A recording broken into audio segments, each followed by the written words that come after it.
지난 10일 대법원이 우리 당의 김수민 의원과 박선수 의원에 대한 의혹 사건에 대해 무죄 판결을 확정했습니다. 사필 규정이고 진실이 규명된 것을 크게 환영합니다. 김수민 의원님 축하드립니다. 3년이라는 시간 동안 말 못할 고초를 겪은 두 의원에게 축하와 위로의 뜻을 전합니다. 우리는 이 사건을 통해서 정치 개혁을 가로막는 기득권 세력의 방자한 자세를 똑똑히 확인할 수 있었습니다. 우병우 수석이 지휘하던 검찰은 수사를 시작한 지 한 달도 지나지 않아 관련 당직자를 구속하는 등 편파 수사를 자행했습니다. 조국 당시 서울대 교수 등 민주당의 논객들은 제3당 죽이기에 앞장섰습니다. 거대 양당의 적대적 공세에 의해 새정치를 열망하며 제3당을 탄생시킨 국민의 열망이 그 시작부터 짓밟힌 것입니다. 문재인 정권 역시 그와 같은 악습의 고리를 끊을 의지를 보이지 않아 우려스럽습니다.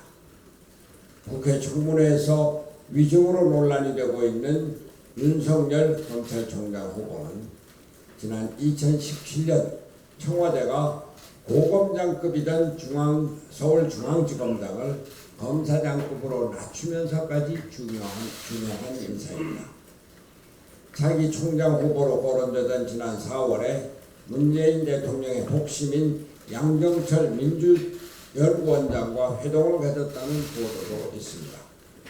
이러한 정치적 색깔이 강한 사람을 청와대가 무리해서 임명 강행한다면 이는 리베이트 의혹 사건과 같은 정치 검찰의 기획 사건이 또다시 발생할 수 있음을 예상케 하는 것입니다.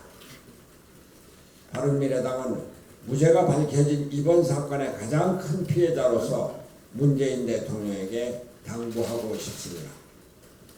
윤석열 후보자에 대한 지명을 철회하고 정치적 중립성을 갖춘 새로운 후보를 찾아주기를 촉구합니다. 일본 문제에 대해서 또 한 말씀 드리지 않을 수가 없습니다. 일본 정부가 강제징용 문제 해결을 위한 중재위원회 설치에 대한 답을 줄 것을 요구한 기한이 일주일 앞으로 다가온 가운데 문제가 새로운 국면으로 접어들고 있습니다.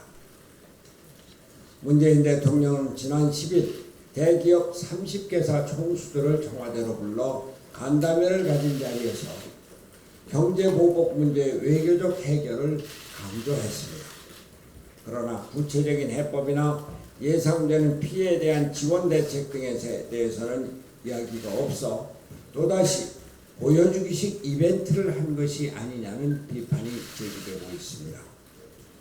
정부는 기업에 부담을 주어서는 안 됩니다. 한일 간의 갈등은 정부가 외교적으로 풀어야 할 문제입니다. 문제의 본질에 대한 정부의 명확한 해법이 제시되어야 합니다. 물론 일본의 경제 보복은 잘못되었고 철회되어야 합니다. 이 문제를 안보 갈등으로 끌고 가려는 아베 총리와 일본 고위층의 태도는 질타받아야 마땅합니다. 그러나 한국 정부는 지명자 배상 판결로 얘기된 갈등을 그 원점에서부터 해결하려는 모습을 보여주어야 할 것입니다. 마침 이낙연 국무총리가 일본 특사에 대한 질문에 부정을 하지 않고 청와대도 특사 파견에 융통성 있는 태도를 보이고 있다고 합니다. 제가 말씀드렸듯이 일본에 대한 특사 파견은 이제 국민 감정이나 도덕적 우위를 고집할 문제가 아닙니다. 이낙연 총리가 동남아 순방 계획이 잡혀 있어서 어려움이 있겠지만 일본 통인 이 총리 자신이 일본의 특사로 가서 문제의 본질을 파악하고 그 해결에 나서는 것도 좋은 방법일 것입니다.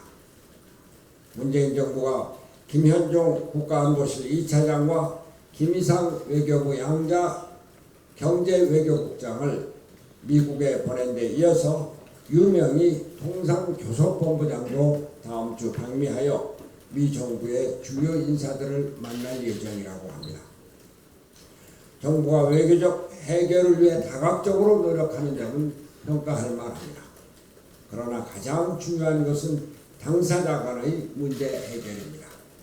다시 말하지만 문제의 발단이 된 징용자 배상 판결에 대해 대한민국과 일본이 이해하고 합의할 수 있는 해결책을 강구하는 것이 첫째입니다. 진정성 있는 해결책 모색을 위해 일본 관련 전문가와 원로들의 지혜를 총동원해서 범국가적 비상대책기구를 조속히 구성해서 대응할 것을 거듭 촉구합니다. 정치권도 초당적으로 협력하여 지혜를 모아야 합니다. 지난 10일 제가 경제위기 극복을 위한 청와대와 5당 대표회담에 황교안 대표도 동참할 것을 당부한 바 있는데 어제 황교안 대표가 회동 제안을 거부했다고 합니다. 유감입니다. 지금은 정치적 유불리나 당리당략을 따질 때가 아닙니다. 글로벌 신용평가사인 스탠더드 앤 푸어스 S&P가 한국 대기업의 신용도가 부정적 사이클에 진입했다는 평가를 내놓았답니다.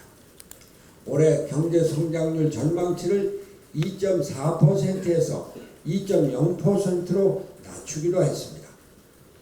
우리 경제가 2%대 이하의 성장률로 하강하고 장기적인 침체기에 들어갈 위기에 처해 있습니다. 정치가 경제를 이끌지 않으면 안 됩니다. 국회 전체가 한마음으로 앞장서서 국민 여론을 모아 위기를 극복해야 합니다. 일본의 경제 보복으로 인해 걱정과 불안에 휩싸여 있는 우리 국민을 생각해서라도 황교안 대표가 전향적인 자세로 나서기를 거듭 촉구합니다. 이상입니다.